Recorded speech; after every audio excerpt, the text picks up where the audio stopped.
yaşayan Kabil Cəfərov adına Vurarlar Ümumi Təhsil Orta Məktəbinin şagird və müəllim kolleci iştirak edir. Əvvəlcə Fərman müəllim buyursun, şəhidimiz haqqında özünə sözlərini söyləsin.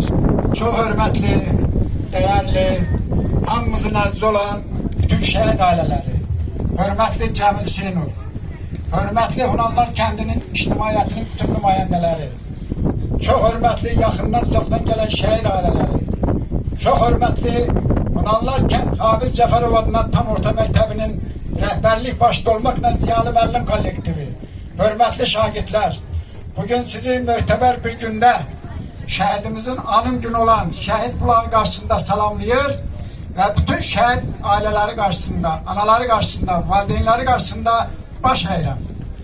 Şəhid atası, şəhid anası həmişə qamətini uca tut.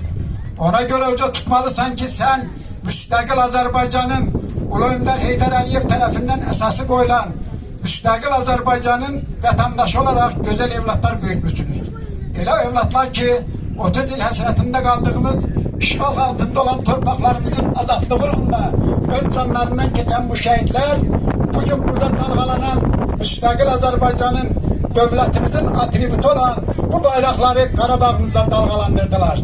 Şəhidlər bu bizə zəfər tarixi yaşattılar, yazdılar. Tarixlər bizə Müzəffər Ali Baş Komandan leksikonumuza daxil etdilər. Şəhidlər bizə dəmir yumruq leksikonunu dilimizə daxil etdilər. Ona görə mən şəhid ailələrinin hər birinin qarşısında baş əyirəm, onlara səbir diləyirəm. Mənim evladım da Qarabağ döyüşlərində iştirak edir və hər birinizin icazəsindən Zahir Cəfərovun şəhidlər haqqında yazdığı şeiri sizin nəzərinizə çatdırmaq istəyirəm. Buradan keçdi şəhidlər, bu demək deyil ki, təslim oldu şəhidlər. Xeyr, namərd düşmənə igid oğul baş əyməz.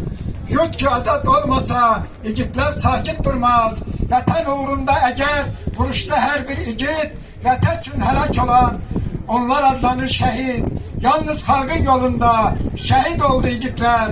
Yaddan heç vaxt çıxmayacaq. Qorxma, cəsur şəhidlər. Allah bütün şəhidlərimizin ruhunu şad eləsin. Bu gördüyünüz bu dalğalanan bayraqlar həmişə Respublikamızın azad olunmuş torpaqlarında həmişə dalğalansın. Səmamız açıq olsun. Vətənimizin əsas belə deyək ki, keşiyində duran zabitlərimizi, əskərlərimizi Allah Teala qorusun. Ali Başkan Komandanımız, Cənab Prezidentimiz Allah can sağlığı versin.